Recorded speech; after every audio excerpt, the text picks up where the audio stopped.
Oh boy. Yo, a little technical difficulties there. Yo, what is good, y'all? We are back. The Redshirt podcast is back. As always, I'm your host, your man DG. Keep it prolific. I got my guy, my brother's in the building with me as always. Tre, that way 816.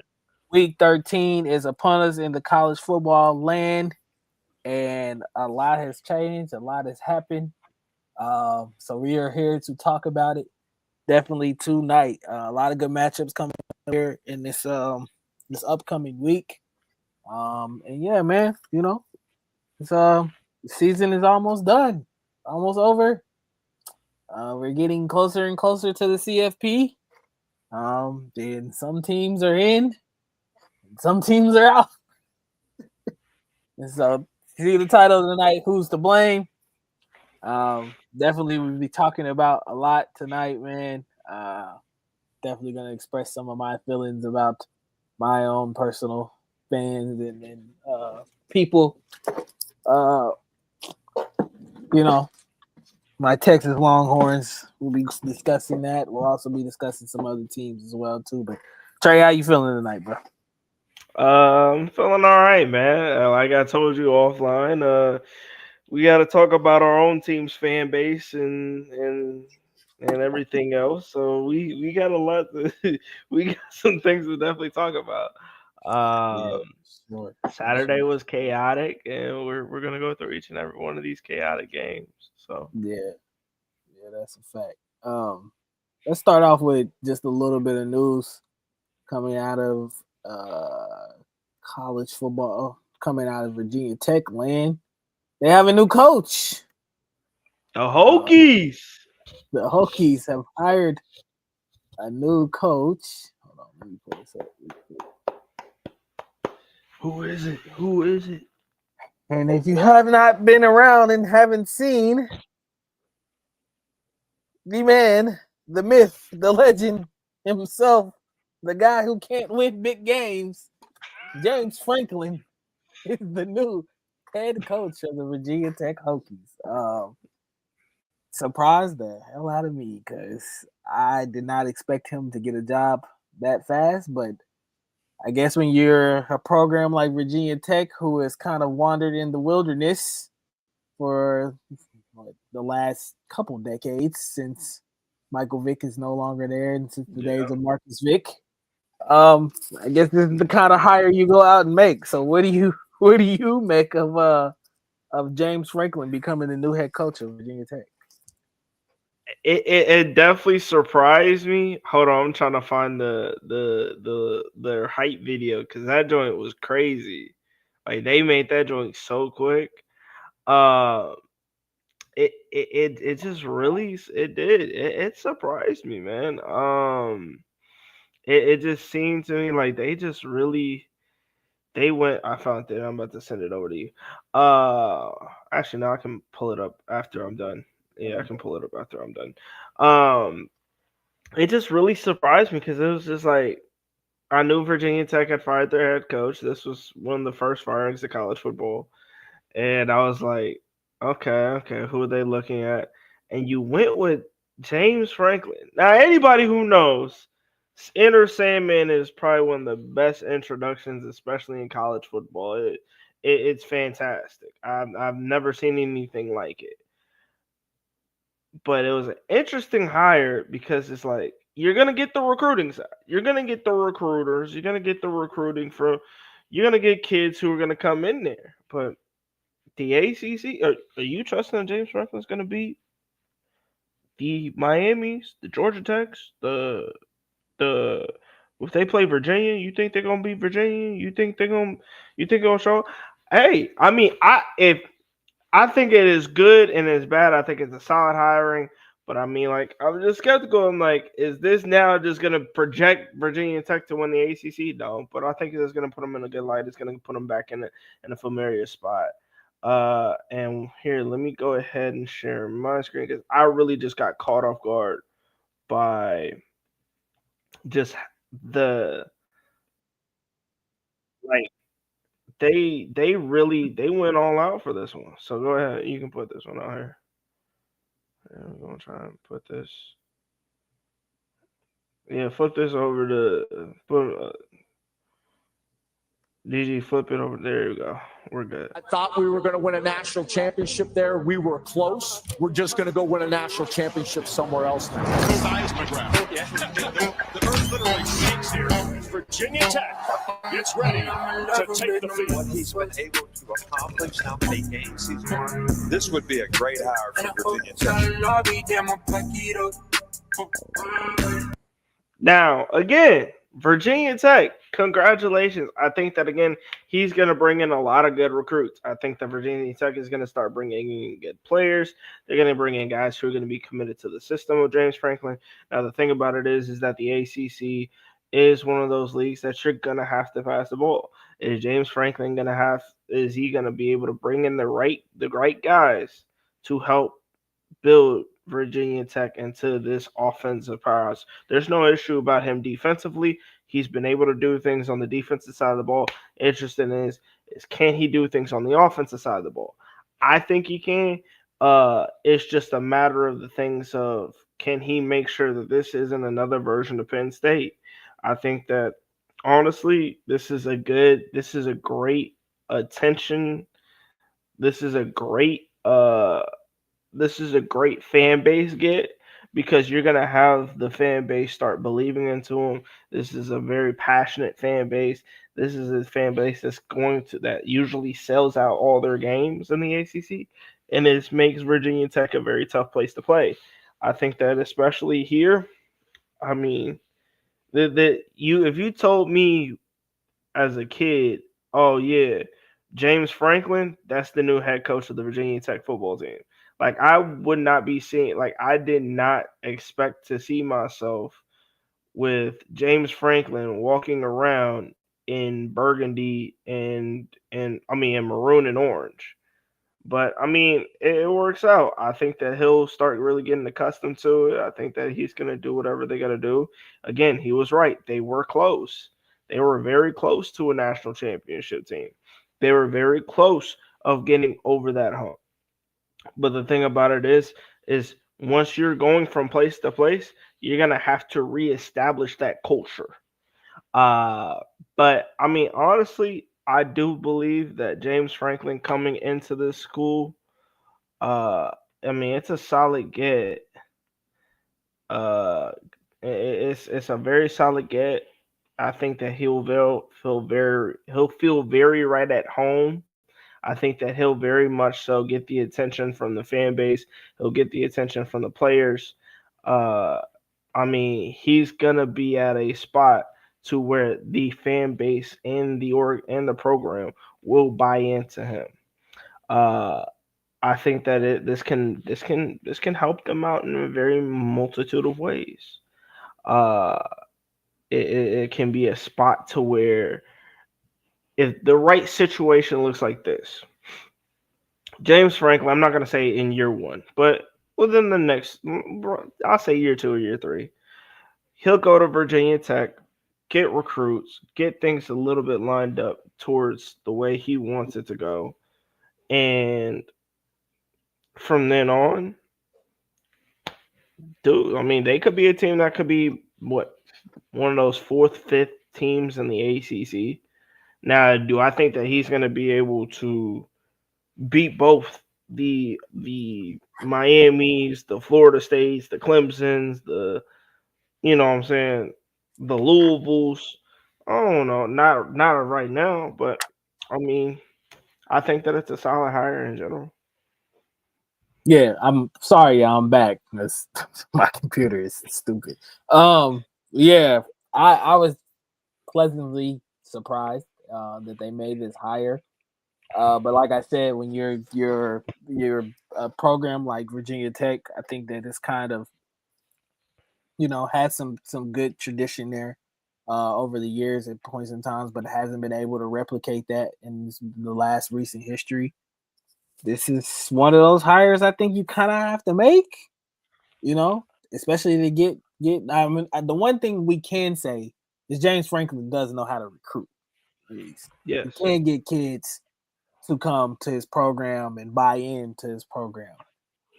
He just can't win big games, unfortunately. And that seems to be, the recurring theme with some of these coaches in college football at this point in time. But for a program like Virginia Tech, I do think that this is a very significant hiring, just on the simple fact that I think that the landscape for recruiting will change there at some point in time. So having James Franklin there now obviously gives them upper hand and an advantage, especially in a conference like the ACC where it's not as I don't think it's as truly as competitive as the Big Ten conference. You're not dealing with the Ohio States of the world. You're not dealing with the Michigans of the world and things of that nature. So this could be a breath of fresh air for James Franklin at this point. And we'll see how he does. Less pressure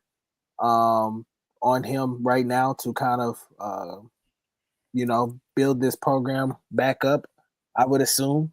And could be one of those things where this could be a career altering change for him. So we'll see how it goes for sure. But congratulations to James Franklin and Virginia Tech. Like I said, I'm still shocked that he's going there. And other news around the coaching carousel as well too, as I'm looking here, Florida is set to meet with Tulane's coach. I think that was today to interview him. And then we got another. And then another report came out from Pete Nocoso on On3 that Jalen Summerall is not interviewing with Florida on Thursday. So conflicting reports coming out about the Florida hiring as well too. But yeah, I think I'm about to say.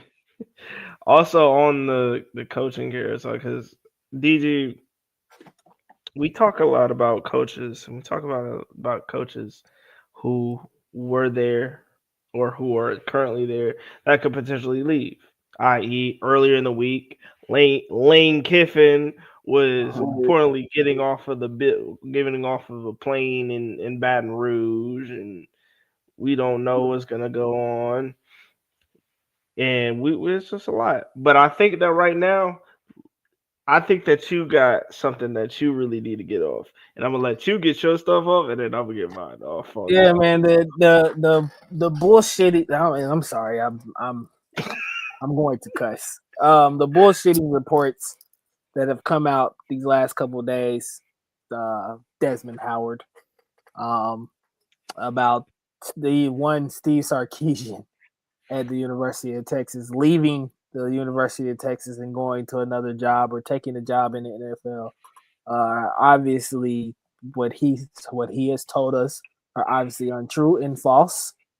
This is something that Steve Sarkisian has had to deal with most of the year, pretty much, especially with all these other jobs coming open, like the LSU job, the Florida job. He's had his name brought up about the Tennessee Titans and several different NFL head coaching jobs at this point. So this is the one firm thing that I do kind of stand behind on Steve Sarkisian, that he has expressed that he is here to stay and that he's not going anywhere anytime soon.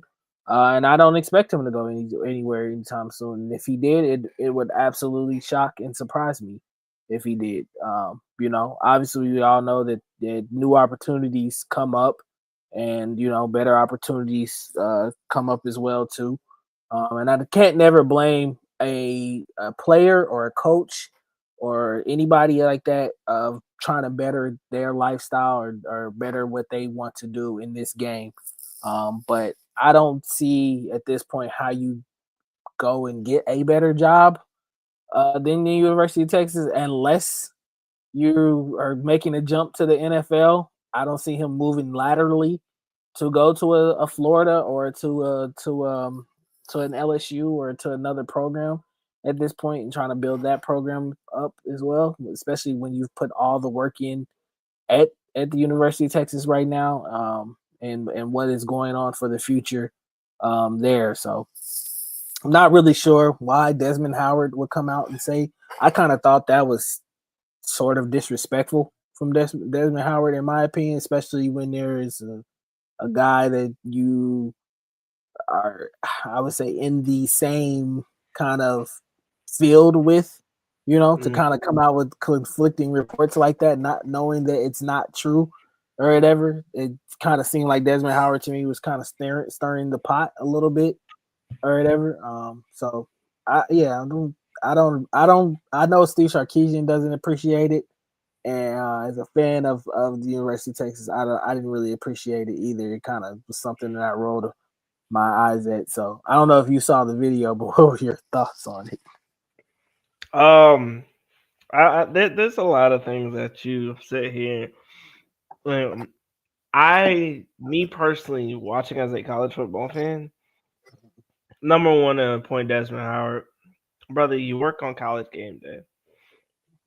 All we need you to do right now, gang, talk about the games. Stick to the games. Don't try. Yeah. Don't try and do the retweets, do the reposts, do the likes, do the comments when something happens. Say, oh my God, that's crazy. Right. To try and stir a pot about Steve Sarkisian leaving the University of Texas, like, what will make you say, out of all people, yeah, Sark's gonna go? Yeah. Like, he just got to the SEC. This is his second year in the SEC. And you want us more focused on him potentially even to go to the Titans? I don't want to go to the Titans if I'm him. I'm good where I'm at. Yeah. There's NIL money. Right. Yeah. I don't disagree. Although I know, I still do think that the NFL is is probably a place where Steve Sarkisian at this point wants to get back to at a certain point, but I don't think that time is right now.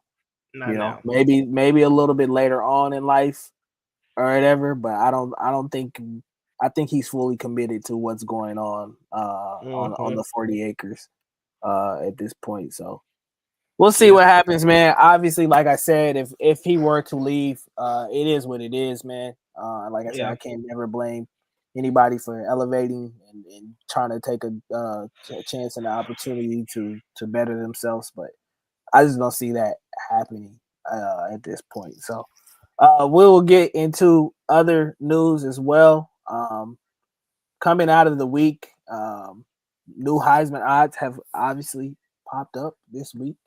And a lot of, I wouldn't say change, but at the same time, I think that we have a clear front runner of who might win this trophy at the end of the year. Fernando Mendoza is minus 115 now, so Vegas is obviously telling you that it's Fernando Mendoza's award to lose.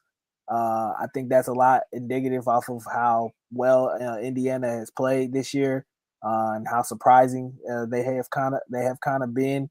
I think this year you're only going to see probably 3 candidates go to New York. I think that's Mendoza saying and Marcel Reed, the ones you see kind of at the top. I would say if the Jacob Rodriguez kid kind of intrigues me too. I think if they wanted to throw a wrinkle in there, that they probably would invite him too. They've done that before with defensive players like Ndamukong Suh, who else? Charles Woodson. Obviously, we've seen Travis Hunter, who played both sides of the ball, win the award as well. Charles Woodson won the award as well too, playing both sides of the ball. But Jacob Rodriguez has definitely been one of the main factors of Texas Tech in their success this year. So I wouldn't be surprised if he ends up being that kind of dark horse candidate to go to New York and represent. Ty Simpson obviously has fell off the face of the earth after losing to Oklahoma. It's crazy how one game can really flip a lot of things around for you. So how do you feel about the Heisman odds at this point Do you see anybody sneaking up and winning here in these last couple weeks? The fact that Diego Pavia is now fourth is crazy. Disgusting. That's absolutely It's absolutely wild. Yeah, what you just said. Ty Simpson he went from there to there, so close. He just went up, all the way down. yeah. I mean, that is what happens. You had a home game against Oklahoma, and you play like absolute dog water. This kind of shows you there. I just still think I'm like, dude, Julian saying that plus 225 is a little interesting, but I definitely think that right now I do understand Fernando Mendoza has looked absolutely phenomenal. He stayed within the race this entire season, and I mean he shined. So I don't. It's just I'm not more surprised about who's number one. It's just more on how far Ty Simpson really just dropped Yeah. in a matter of a game. Honestly, Jeremiah Love, and as I say this, I'm not trying to be a homer, but I hate whenever I go into college football Twitter spaces and they're like, Jeremiah Love's the best running back in football. And I said, huh? Huh? Of course, I'm being in my little homer spot. I'm like, well, I know a guy who has more yards and touchdowns than Jeremiah Love, and he's not on this list. Yeah. But it is what it is. I think that Jeremiah Love is absolutely dependent on it because he's been literally the nucleus of the Notre Dame offense. He plays for Notre Dame. I love Mizzou, but we all Notre Dame is more. We all know the reason why. Notre Dame. It's Notre Dame. There it is. Right. But I think that honestly, I think when it comes down to it, they'll throw. I think Jacob Rodriguez has been does deserve to be on this list. I know people who probably don't know about Texas Tech. Jacob Rodriguez has been by far the MVP of this team. We know that their running back has been very good. We know that offense has been good, but Jacob Rodriguez, I think he leads all of college football in interceptions or something like that. Like the kid is a baller. He definitely deserves to be on this list. Jeremiah Smith he's always going to be on this list. Gunnar Stockton they're still rolling. The funny part is come last week of the season, Gunnar Stockton and Haynes King is going to absolutely fall off this list. Yeah, fall off the face of the earth. Yeah, because when Georgia versus Georgia Tech plays each other, it's going to be so nasty because it's always a nasty game. But it's you know what I'm saying? It's not really surprising. They going off of what they is. I think Marcel Reed, honestly, I'm surprised he's at plus 500. I mean, I'm surprised he's third on this list because that first half. Yeah, I think that Marcel could be your dark horse candidate to really sneak up and win this thing, especially in the last couple of weeks. If they finish off undefeated, beating I forgot who they play next. They got Eastern Illinois. Oh wait, no. You talking about they play like some lower level team and they got Texas. And then if he walks into Austin and absolutely lights up the world, I wouldn't be surprised if he jumps Julian Sand in these odds and ends up being right behind Fernando Mendoza. But I do believe that Fernando Mendoza right now is the clear front runner favorite. Just based, and that's not solely based off of how he's played, because I don't think that he's played all that well, especially these last couple weeks. I just think it's more so of nobody expected Indiana to be this good, and obviously in line to win a national championship this year and compete against Ohio State. So, shout out to him and his team. That's why I say sometimes the Heisman is really kind of a team award, or so, because they heavily involve winning in it. So I think if Fernando Mendoza and them end up, if they beat Ohio State in the Big Ten championship, he's definitely winning it. So Oh yeah. clear cut front runner favorite. We will move to some other news. The latest college football playoff rankings are out. This is also just the same as the top 20, the new top 25 at this point. Some slight changes to it as well. Ohio State still remains as the clear cut front runner number one. Indiana at 2. Texas A&M, I think, moved up to 3, I believe. I think so. Georgia, Yeah. Georgia at 4. They moved up to 4 as well. Texas Tech, I think this is one of the highest rankings that Texas Tech has been in a long time, in 5. Ole Miss at 6, Oregon at 7, OU at 8, Notre Dame at 9, and Alabama at 10. OU probably did themselves the most favors over this last weekend. They were clearly on the outside looking in for the CFP rankings or whatever, and that win over Alabama, especially going to Tuscaloosa, has propelled them to being into this bracket now. Yeah, and it's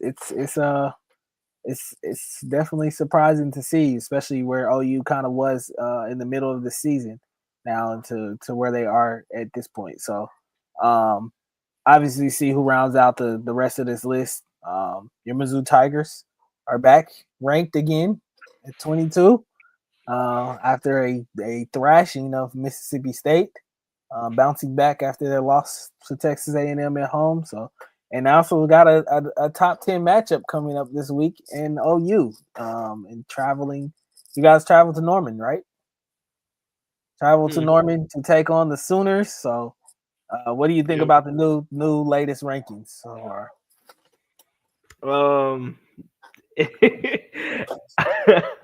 I heard somebody ask group of this, and I just wanted to leave so quick. They are like, "Is Mizzou really a top 25 team?" And someone was like, "No." Number one, I knew we were going to beat Mississippi State. Mississippi State tried to troll me this week and try to sit over and talk mess. And I'm like, brother, I'm gonna give you the benefit of the doubt. Like we beat them so bad. I texted them during the last part of the game, and I said, "Don't even worry. I'm not even gonna troll you. You just go ahead and enjoy the day off. Enjoy the weekend off. I'm not even gonna troll you, gang. I ain't even gonna open a breath and even try and troll a lick of it, because I know what it is." Right. Being back in the top 25 is hilarious a little bit to me, because it's like first people was trying to sit over and say that we were frauds after we lost with our freshman quarterback to a very good Texas A&M team. But I mean, to be honest with you, I'm cool with it. I'm good with it. My team has 3 losses. I know we're not gonna make it. They said we got like a 20% chance of making it, and I'm like, I'm cool without it. But that's just so hilarious, man. It's like we whoop a team by over 20 and we go from unranked to where we're skipping teams and we're going to the top 25. Yeah. Yeah, it's kind of crazy how these rankings have kind of played out over the last couple of weeks or whatever. So moving to the new bracket, the 12-team bracket officially. Well, it's not officially, but Not officially, but if things ended today, this is how I think the committee would possibly see this bracket playing out. You have the G5 winner in Tulane, making it in as a 12 seed, taking on Texas Tech. Notre Dame versus OU in a matchup in Norman as well. Doofy and the boys would travel to Old Miss to face Lane Kiffin and his Rebels. And then Alabama versus Oregon, which I think would be a fantastic first round game in to Eugene. see. In Eugene, Ty Simpson versus Dante Moore in the first round would be absolutely wild to see. Your top 4 seeds: Ohio State, Indiana, Texas A&M, and Georgia round out the top 4, all getting buys at this point. in time. If this bracket checked out to how it is right now, how you see it right now, who would be your clear cut winner to win the national Clear cut championship? winner. I'm going to knock them off. G5 team. Yeah, Tulane. Tulane's cooked. All right, you're not walking into Lubbock and you're not beating Texas Tech. Notre Dame, Oklahoma. Honestly, I just don't know if this Oklahoma offense is going to be able to keep them. And I think that this is going to be like this could be a game that it could sneak. If you're doing a bet on it, like to be honest with you, I wouldn't touch it because of the fact that this can go a multitude of ways. It could go Notre Dame's offense just absolutely kicks ass, and or Oklahoma plays their best ball. And they're playing their best ball, and this is like absolute grudge match, and it's like forced 13-10, and game winner is a field. Like it could be like a 16-13 game. Like it could be that kind of game. All right. Doofy. Hey, dog, if we see the Doofy that we've been seeing, Trinidad Chambliss is running over that Miami's cooked. I'm sorry. Right. I don't trust them at all. Not at all. Honestly, I don't think Bama beats Oregon because walking in Autzen in the cold. Yeah, it'd be tough. Definitely tough. I think Dan, that'll be a good. I think that's a game that'll come down to the coaching matchup. DeBoer versus Dan Lanning. I just think Dan Lanning would have his kids ready to play that game. Although I do think Kalen DeBoer, I think Bama would make this I think this is probably the best game of the weekend for sure. The one that I would absolutely tune into. But I don't. I'd probably have to go Oregon if that matchup happened. I just would give them the edge with the home field advantage. Yeah, home field. Yeah. Playing on the road, that's a tough place to go get a win. So but if we did say this though, DG, if we're looking at the number in the ranking format, Bama and Miami better not lose one of their last two games. I was just about to get into that. So obviously there has been a lot of talks going on, especially with the latest ranking. There are a lot of teams that are on the outside looking in. BYU, Utah, Vandy. You have USC, Georgia Tech, Texas, Mizzou. I would even kind of throw in Michigan in there as well too. So all these teams are obviously hoping and praying and wishing that some of these teams that have taken some of these lower seeds like Miami, Oklahoma, Alabama, possibly even Texas Tech here in a little bit, that they lose and that some chaos ends up happening. I'll start with my fan base or my team that I root for in Texas. Texas is gonna need a lot after getting boat raced in between the hedges in Athens. I think if that game would have ended up being a lot closer game, then I think Texas probably has a lot more glimmer of hope than they do sitting here today. But obviously, Texas definitely is going to need help. I was kind of surprised that they were at 17 because I kind of expected them to be a little bit further down the list. So when I seen that they got ranked at 17th, I said they might still have a shot. I've been saying this all year, guys. I think a 9-3 team can potentially get into this bracket if chaos absolutely happens. But you're going to need a lot of chaotic things to go on. So obviously, speaking to Texas as well, they put themselves in this position at this point.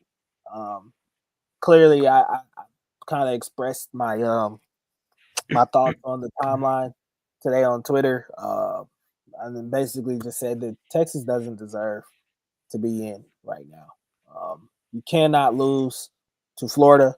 You cannot lose. You cannot go to Athens and get blown out. You cannot play a close game to Mississippi State. Or basically having to come back and fight for your lives against Mississippi State. You can't go to Lexington, Kentucky, and absolutely lay an egg and barely scratch and survive to win there. It just doesn't work that way, you know. I know a lot of people want to say that, oh, we're getting punished because we played Ohio State or whatever, and you know that game was close or whatever. I get that, but at the same time, like your schedule is what your schedule is. You make your own schedule in college football. If that's who you play, that's who you have to beat. So Texas has put themselves obviously in this position by the way they played. That Florida loss is definitely coming back to haunt them for sure at this point. And it is what it is. You can't it's just a game. You can't afford to lose, you know.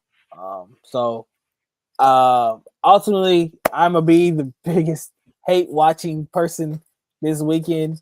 I'm praying that Trey's Mizzou Tigers somehow knock off Oklahoma in Norman, and I'm gonna pray that Doofy and the boys and them lose as well too, just to see where the chaos kind of goes from this point. But if none of those things happen, and Texas ends up winning out, beating Arkansas and Texas A&M, I still think that there's probably not a chance that they get in.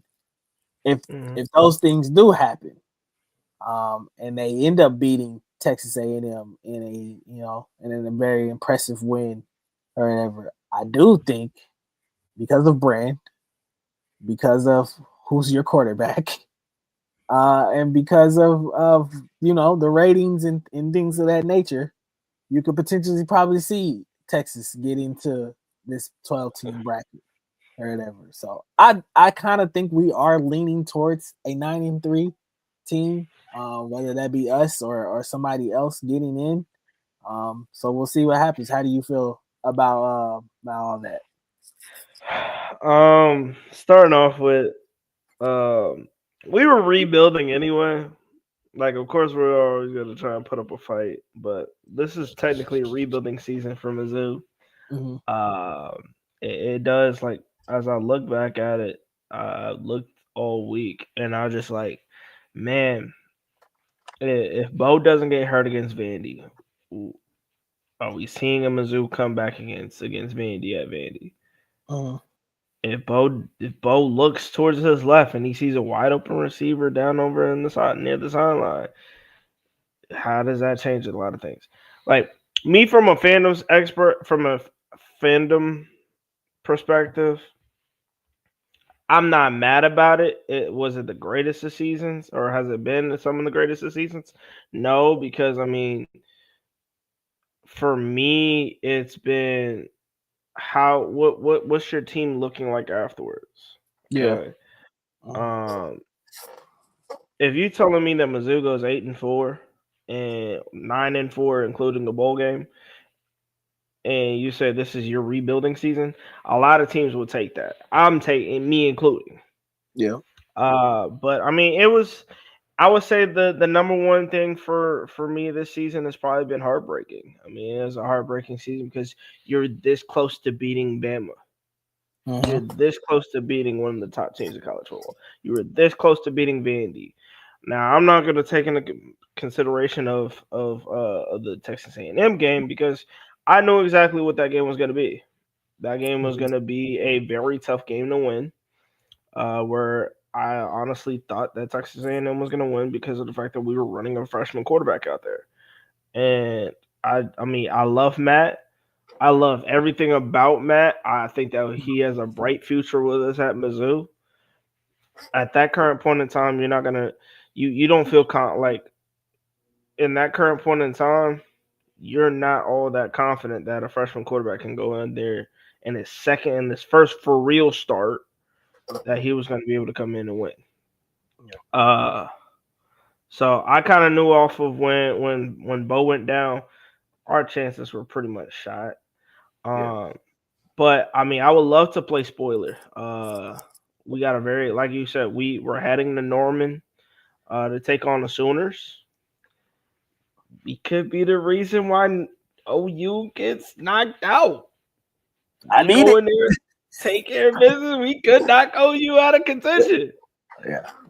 I mean, right now, I think that we're playing spoiler and we're just saying, hey, this is our big game. Forget Arkansas. We already know what Arkansas is. They're a really good offense, but a very terrible defense. We know what that is. This right here is the game. We go in there, we go to Norman, we shock the world, everybody's spooked, and we're letting y'all in the doors. Yep. Yeah, essentially, that's the pathway. That's the pathway. I think that it's gonna for us, all hell would need to break loose. Yeah, Mizzou is. Yeah, I we would think need y'all Gus to chances are a lose. little bit different. Mizzou would need a ton of help to get in. We would need Bama to lose. We would need OU to lose. We would need Ole Miss to lose. Y'all to lose. We need like God opening the flood. Yeah, like wide open. Ultimately, like I said, go ahead. My bad. No. I just think that right now at this point we're just playing spoiler and we're just saying, hey, we still got a little bit of something left to prove. And at this point in time, shoot, like what can we do on our rebuilding year? If we can do 9-4 and we beat Oklahoma, if we can go 10-3 and we shock the world and we beat OU. Right. You muted.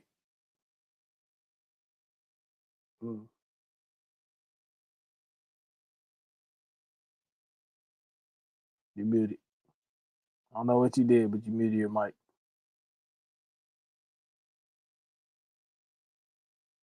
Yeah, drop and come back.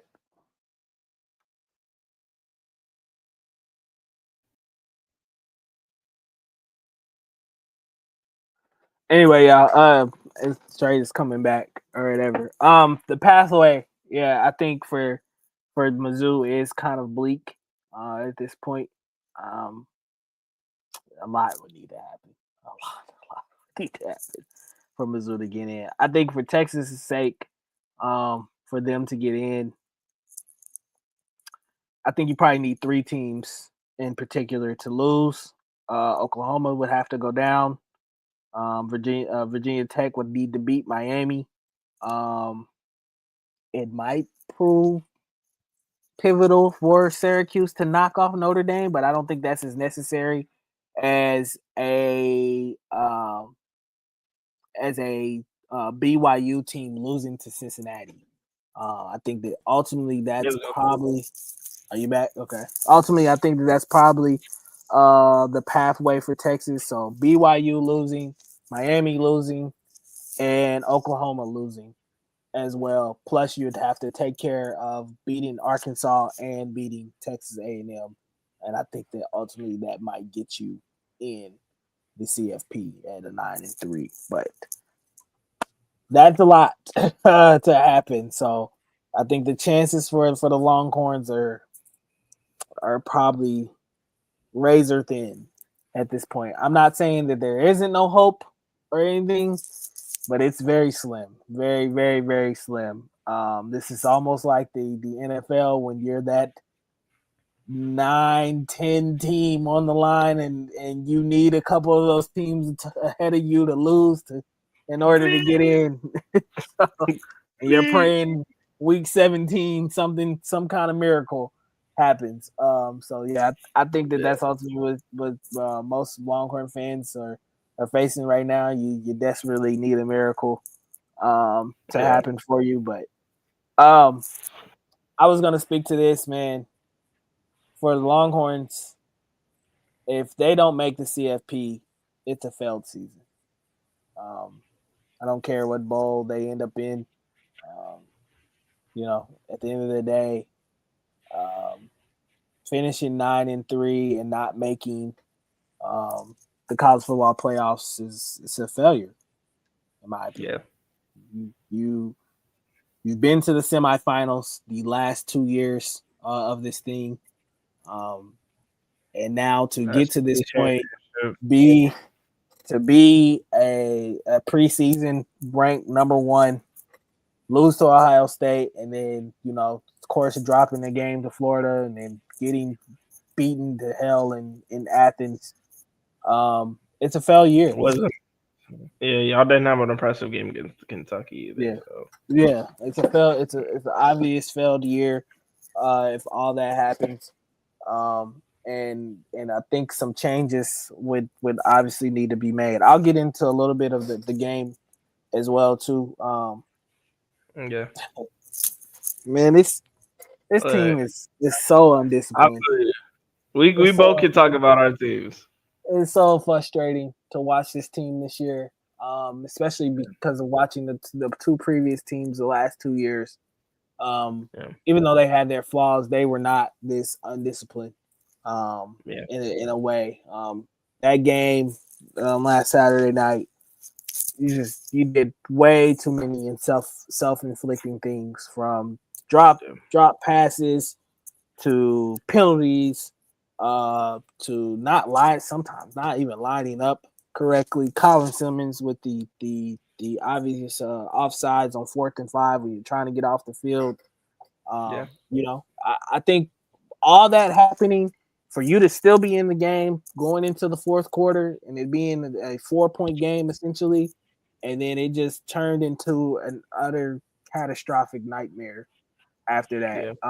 It just felt like the dam kind of broke on us. I put a lot of that game, and I've seen some people today talking about Arch again, and it's so mind-boggling to me.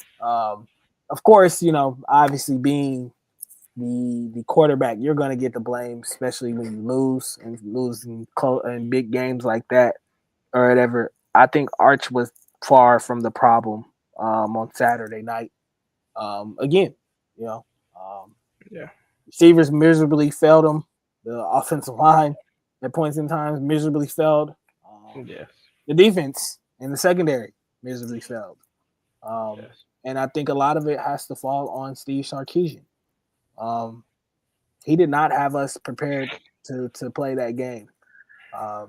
So it especially the most frustrating when they got that onside kick. I just died inside because it was like that. That was literally the game. It was over after that. And shout out to Kirby Smart, because he's such a great coach. And has such great awareness, also in a sense of what everybody says, just letting your nuts hang at points in time. So Kirby is not afraid to do that. So it leads me to my other point, that I think in order for change to happen, and a lot of people aren't gonna probably like me for saying this, Steve Sarkisian has to stop calling the plays. I just think it's too much on him at this point, and it takes away from him having this team fully prepared at points in time. I think that there are points where I see him a little bit too focused on what play calls to go over next or whatever, and it's failing our special teams, and it's failing our defense, and it's I think that I'm not saying that he's not holding these kids accountable or anything, but when kids make mistakes, I need to see you as a head coach getting on kids, correcting mistakes. I don't want to look on the sideline again and see you behind a play call sheet, trying to figure out what plays you're gonna call next or whatever. We don't see Kirby Smart do it. We obviously seen Ryan Day make the change from calling plays to kind of just going into managing the game. So I think it's a pathway for him to think about change going forward with this program. I know that he's an offensive coordinator. I understand that. I get that, you obviously like calling the plays and being a former quarterback and things of that nature. But obviously that's not working right now. Because you can't win these big games. And if this continues, you know, like we're seeing, you know, if you can't beat the Kalen DeBoers, you can't beat the Kirby Smarts of the world, you can't beat the Ryan Days of the world, you're gonna get fired. You know, you're not gonna be here for long. So ultimately, I think that Steve Sarkisian is gonna have to really take a long look in the mirror after this offseason, especially if this team doesn't make the playoffs, and gonna have to realize that he's gonna have to make huge changes in order for this program to continue to go forward. And I do want to say that to the dummies who are calling for Sarkisian to be fired, you're complete idiots at this point. Texas has not been as successful as it's been in its recent history with outside of the Steve Sarkisian era. I mean, if you want to go back to the Tom Herman days, you want to go back to the Charlie Strong days, be my guest. You know, but I'll definitely take what's going on at Texas right now with Sark at the helm. So we'll see what happens. But if change is not made, and it's not made, I think going into this offseason and you end up having another year like this, that seat is going to get hot. It's going to get hot real soon. So, yeah, what are your thoughts as we come down the back stretch of the end of the year for college football? Addressing my fan base, like I said, this was a heartbreaking year. And if there was anything, seeing how our production is, it's heartbreaking because you're so close. You know, we were so close. Like 2 of our losses combined, 10 points. Mm-hmm. 3 losses, 3-point loss to Bama, 7-point loss to Vandy. Yep. You beat those games. I don't care what happens in the Texas A&M game. We're in. Yep. No matter what, we're in. I think that number one, seeing number one, I think the biggest highlight, of course, of the year is definitely seeing Ahmad Hardy, going from the FCS level to the Power 4 level and absolutely doing a lot better. He's actually doing better this year than he was doing last year under lesser competition. It's there. It's just like if we can get our DBs right, I think that if our secondary can get better, I mean, this was a very good pass rush. I think adding in Damon, we had so many good transfer pieces come in. Keegan Tross was a great addition. I think Jeremiah Trotter was a great get. Damon Wilson was a great get. I mean, it was a great. Us getting and acquiring talent was good. It's just like seeing us be so close there. It's just it's sad. Yeah. And now I'm sitting over here watching my fan base wonder, like, if they're like, is Eli gonna come back? Is Eli coming back? Are we sure Eli is gonna take another job elsewhere? Like, what's going on? And it's DG. I go on. I got Power Mizzou. I shout out Power Mizzou. I got their notifications on, and it's always Gabe, a guy we had on our show, answer questions. You don't need to worry about right now about Drink talking to other coaches elsewhere. You know, down this back end of the port, I'm hearing my fan base talking about Kirby Moore needs to be fired. Our good buddy Chuck sitting over there talking about the OC is the reason why our quarterback got hurt. I'm convinced Chuck hates all offensive coordinators. Yeah, Chuck just hates offense coordinators. Just don't mention the offense coordinators, Chuck. I heard somebody in my fan base said they was okay if Eli leaves, and I'm like, out of most respect, out of the most love and respect to the fan base who wants Eli to leave, you're a fucking dickhead. And I'm saying this out of the most sincere way possible. Because what Eli has done for the University of Missouri Gary Pinkel is the only person that can give us that same amount of love. Right. And Gary was. You go to anybody that brings up Gary amongst Mizzou fans is nothing but great things. Drink has come in from Appalachian State, and his worst year has been 5-7. And in the 3 years right now, DG, coming into this season, we were 21-5 in the last 2 seasons. You encounter this season, we're right now, in the last 3 seasons, Eli Drinkwitz is 28-8. Not a lot of coaches can say that. Eli has done a phenomenal job at Missouri. If Eli were to take another job elsewhere, I would just like to say I love Eli. I appreciate him for everything he's done. Where else he goes, I will be supporting him if he was to leave. I don't know if he's going to leave. I honestly don't think he's going to leave. I think that I think I've heard from people who have said, and people from within our sources, or not our sources, but within the football program, who are saying that our athletic director and our president are willing to do whatever it takes to make sure Eli stays at Missouri. It's just that. But to be honest with you, I just think that this has just been a heart-wrenching game. Like, I didn't watch the Texas A&M game all that much, but really it's just like that Alabama game.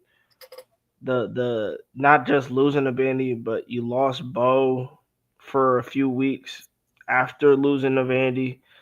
I mean, it's just been one of those type of seasons.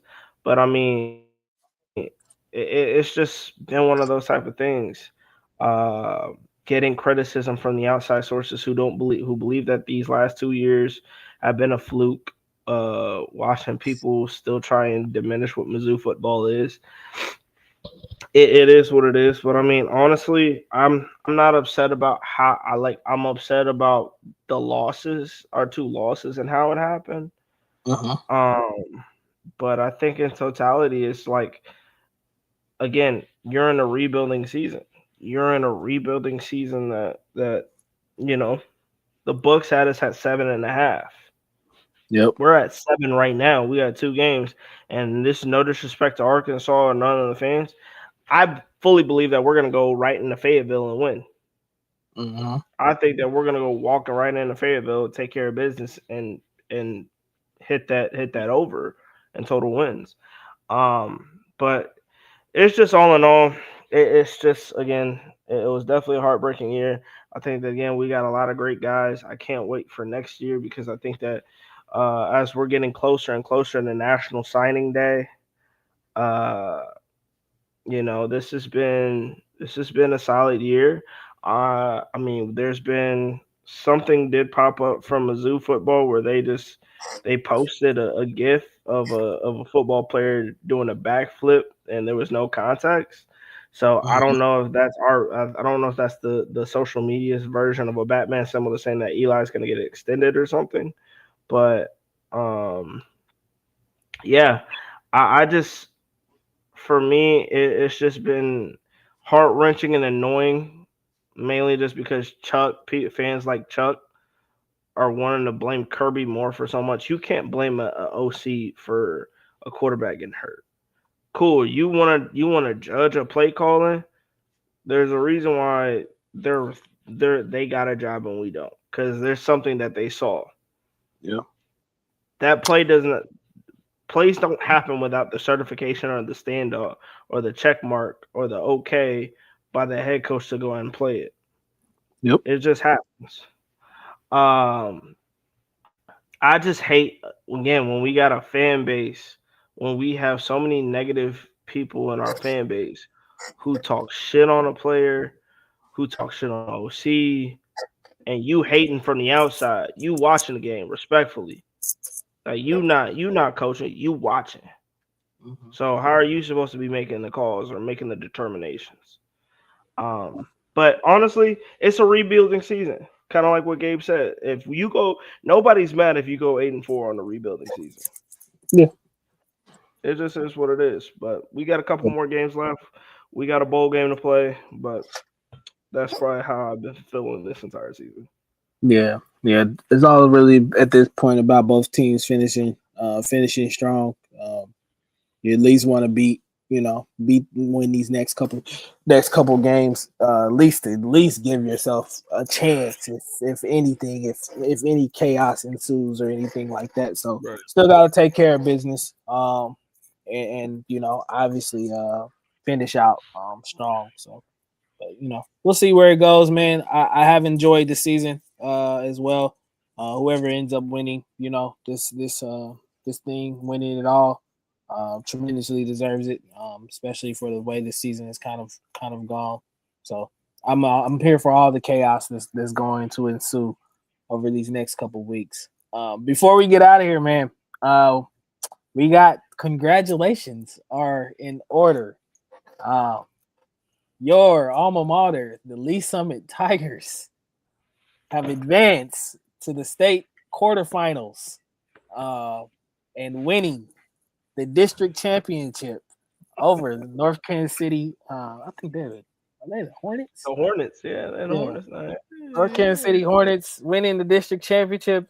Kind of surprising because I don't think anybody picked Lee Summit to make it this far at this point. So I know a lot of people were on Lee Summit North. Obviously, Lee Summit West has kind of had their success in the past or whatever. So this is a very very very big thing right now for Lee Summit. Taking on in the state quarterfinals, they will be playing the Liberty High School.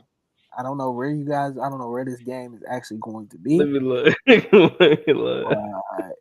Obviously, you guys are always in Liberty. It's in Liberty. Okay. Or are they playing It's at Liberty? Hold on, let me look. Neutral playoff game versus Liberty. I think it's at a neutral site. Hold on. We'll see where you guys end up playing. But yeah, man, talk to us about your former high school, man. How you feel? Man, it's I didn't. I'm not gonna sit over here and act like I saw this coming, but I mean, hold on, let me make sure. This game is actually at Lee Summit. Okay. Hold on, the game's at Lee Summit. Hold on. Oh, Right. Proud of those kids, man. Shout out to the new head coach. I think this is his second year. Shout out to the entire coaching staff over at Lee Summit. They've done a phenomenal job.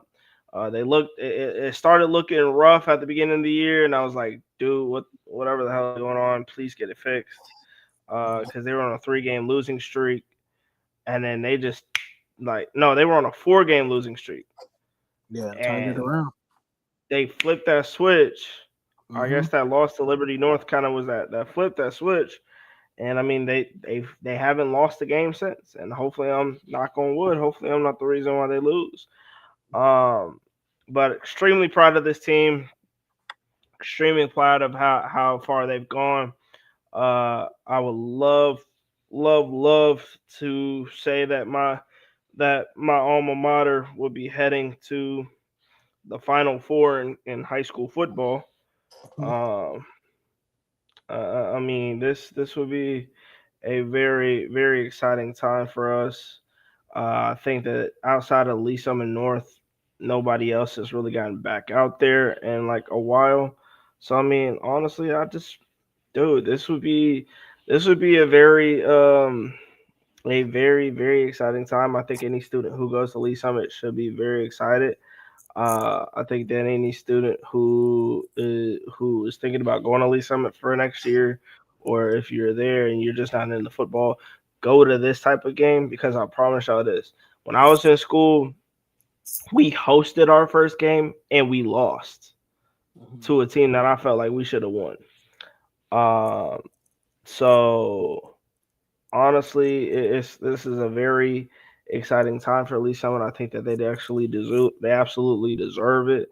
They've done a phenomenal job. I think the coaching staff has done a phenomenal job. They have a lot of good kids that I can't wait to see where they go for the next level for collegiate sports. But nah, man, yeah, shout out to Lee Summit, man. This is Yeah. Like, dude, they beat Lee Summit North. I was like, oh, okay. Then Yeah. they go out and they beat Blue Springs. I think they beat like a Blue Springs or something. I was like, okay. Yeah. And then they beat North Kansas City. I was like, they won district championship. Right. Yeah. Shout out to the Tigers, man, for making it this far. The one sole real local team that's still left in it. Yeah. Two other local teams, well, kind of local teams, but Semi. semi. Green Valley as well advanced to the state quarterfinals, as well as Platte County advanced to the state quarterfinals as well too. So those games will be played. I think they're all going to be played this Saturday. So if you're in the areas of those places, make sure you get out and support kids around the local area. Show them some St. love, Michael. whatever. St. Michael was also playing. Yeah, St. Michael's in it. Interesting. St. Michael's playing my alma mater, which I was gonna allude to as well. Well, my alma mater's high school. They take on the Maryville Spoof Hounds over at Lee Summit North on the 22nd. Okay. So a couple local teams still left in it, man. Like I said, get out and support. Especially Lee Summit. Lee Summit is not too far, so get out there and support. It's drivable. Right? Maybe you'll see your boy Trey out there at the game or something like that. Stop by and say hello to him or whatever, and get out there, man. Let's get to this real quick. I was also going to mention, we had to share with them suckers over in Pittsburgh, Kansas. My college alma mater, Northwest Missouri State Bearcats. We back in them D2 playoffs, baby. You feel me? Continuing the dominance. We had a chance to host, but we let Pitt have it because we lost that game on Saturday doing it at Children's Mercy. I'm so glad I didn't go to that game. I would have been pissed. Taking on the Harding Bulls. We're taking on the Harding Bulls at Harding, so that's gonna be a little game. You know what I'm saying? Trying to win another Division II national championship. Would this be like y'all 100 if y'all want it? Seventh. We already got 6. Trying to go for number 7. Yeah, that's crazy. Absolutely wild. Yeah, shout out to the Northwest Bearcats, man. Hopefully they go out there and do their thing as well too. So if you got a chance and opportunity to get out there and support them as well. But yeah, man. As we wrap up the show, NFL, NBA. What else is going on right now? Hockey is back. Hockey's back, yeah. College football is winding down or whatever. What better place to win some cash prizes than on Underdog Fantasy at this point? That's the best place to go and place some cash and try to win a little cash as well too. New customers right now bet $5 and getting $100. Use the promo code KingdomCast to sign up today to go over there and play and get some bread on Underdog Fantasy. Thanksgiving is also coming up, so you got a lot of things going on. Thanksgiving NFL that day. I think 3 games rolling on that day. As well. So if you want to get around the family and have a little turkey and make some bread, Underdog Fantasy is your place to do that as well. So tell them that the good people of Kingdom Gas sent you over there as well. Trey, you want to talk about the Kingdom Cast Game Day box? Oh yeah, that you know that Kingdom Cast Game Day box, man. Y'all know. Any game day is a good day. You know what I'm saying? The Chiefs are in town, ladies and gentlemen. Chiefs Not are lately. in town. The last 2 game days ain't been good. Last 2 games we wouldn't be in town. We wasn't in town last 2 games. But we in town today. Okay? And when we in town today, look, go ahead and get you a game day. Give me one Might game be the day best box. thing you have on game day. Might be Especially the for best this. thing, depending on, and we ain't gonna go there. That's why I've been muting group chats. Kingdom Cast game day box. What does that look like? Number one, you get 10 wing wangs. 10 wing wangs. Big ones. You get flats and drums. You get to choose. You can choose what sauce where you wanna mix it up, get a little seasoning, get a rub, get a sauce, get whatever. Go ahead and hook it up. Go get you 10 wing wangs, and then you do 10 tenders. See, that's off rip. That's probably like $40 right there off rip. See, 10 wing wangs and tenders. That's like $30 off rip. You get a large fry as well. Go ahead, get that, you know what I'm saying? Good little seasoning on them fries, a little crispy, little ranch on them. You get 10 wing wangs, 10 tenders, large fry. Get them all there right there. You got people coming up to the crib talking about, I bet you the Chiefs lose. Nigga, eat this wing wang and shut up. You get a chance right now. Every game day is a good day. You want to get yourself ready for this Chiefs game against the Colts at noon. One of the few times we got a noon game. Tap in with us. Go ahead and go get you a game day box over there off Truce. You know what I'm saying? Off Truce. Yeah, go ahead, go hit them up. Go get your nice little game day box. Get a nice little large fry. You want to throw in a large strawberry, little couple of large strawberries for me and DG. Come on, come tap in. Let me know. We just trying to get a couple of large strawberries. But yeah, man, go ahead, go out to wings and things, because for a low price of $28.99. You get a $50, you get like a $45 pricing for that for only $29.99 for $28.99. Come on now. Good deals. 5,800 Truce, man. Go up there and visit the good people of Wings and Things and tell them that the people at Kingdom Cast sent you over there. We got you. Well. But yeah, man, that's gonna wrap it up for us tonight. We will be back next week to recap everything that goes on this week in week 13 for college football. So yeah, man, if you also, before we do go leave out of here, as we are getting closer to the CFP, we will be having fans from teams that are going to be involved in the CFP as a call-in show or ever to come and talk about their teams and their possibility and chances of playing in the college football playoffs and winning the college football playoffs. So if you are a fan that is currently in that 12-team bracket at the end of the year and you would like to be on the show as well, hit me or Trey up at our respective Twitters at Keep It Prolific. For me, at ThatWay816. We will also be reaching out to some people personally that we probably know to have them on the show as well too. But if you'd like to come up and join us, just reach out to us and let us know, man. Let's do this. Let's do this. All right. So yeah, basically what we saying is,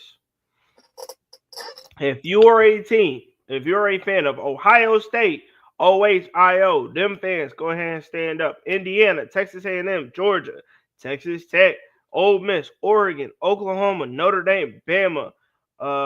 Who were the two G5s? Tulane, and who's the other G5 team? It'll probably be. If it's not Memphis, it's probably gonna be.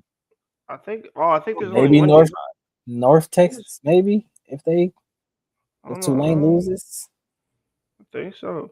But if you know that your team is in contention, if you know your team is in contention of potentially being in the college football playoff, go ahead and hit up our ads. You see the ads? The ads is in the white.